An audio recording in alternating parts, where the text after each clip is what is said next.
Hello guys, কেমন আছেন আপনারা? আমরা একটু ঘুরতে বের হলাম অনেক দিন পর। এখন আমরা যাব বোট ক্লাবে। আগে কখনো যাওয়া হয় নাই। বোট ক্লাবের সামনের দৃশ্যটা অনেক ভালো লাগতেছে। বাউন্ডারির পাশে গাছগুলো অনেক সুন্দর। আমি কিছু পিক তুললাম আর ভিতরে দেখলাম। টিকিট কাউন্টারে গেলাম। টিকিট কাউন্টারে গিয়ে দেখি টিকিটের দাম হলো 100 টাকা। তো আর কি করব, সামনে থেকে একটু ঘুরে ঘাড়ে দেখলাম, দেখে চলে গেলাম। ভাবছিলাম কোথায় যাব।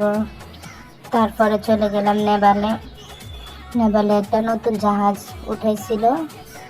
ও জাহাজে ঢুকতে টিকিট নাকি 200 টাকা নিতেছে। তো কী করবো, ওইখানেও একটু ঘুরে ঘাড়ে দেখলাম। আছে, নেপালটা সুন্দর আছে। বাউন্ডারির উপর দিয়ে একটু ভিডিও করে নিলাম। এখানেও গিয়ে দেখি টিকিটের দাম 200 টাকা। তো আর কি করব, নেপালে আর যাই নাই। সামনে থেকে ঘুরে ঘুরে চলে আসলাম। আজকে শুধু জার্নিংই করতেছি, কোথাও যাওয়া হচ্ছে না, এই আর কি। তো পরে চলে গেলাম আমরা সি বিচে। সেখানে দেখি ওরে বাপরে বাপ যে ভিড়। আর সামনে দিয়ে আসা না আসায় দেখতেছি এক লোকে নাটক করতেছে। একজন বডি বিল্ডার লোক যেভাবে ঘুষি মারলো, বাপরে বাপ।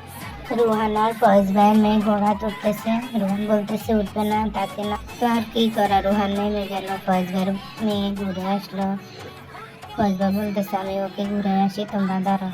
আমরা একটু দাঁড়ালাম, দেখতেছি একটা ঘোড়ার গাড়ি দেখতেছি, পাশেও আর একটা ছিল। ঘোড়ার গাড়িগুলো অনেক সুন্দর ছিল, মানে ভালো লাগতেছিল। একজন ভাই কালো ঘোড়া করে চড়ছিল, দেখেন। তার কি করবো, হাঁটতে হাঁটতে ক্লান্ত হয়ে গেলাম, একটু বসলাম, বসে নাস্তা পানি খেলাম। তারপরে সবাই বলতেছে নদীতে নামবে। নদীতে নেমে রুহান অনেক দুষ্টামি করেছে। সেখান থেকে উঠে বলতেছে ট্রেনে চড়বে। তো কী করবে, আর ট্রেনে বসছে, ট্রেন চালাচ্ছিল, চড়ছে। আমরা উঠি নাই, আমরা দাঁড়াইছিলাম। আমরা ভাবতেছি কোথায় যাব, নাস্তা কোথায় করব। তোরা ঘুরতেছে।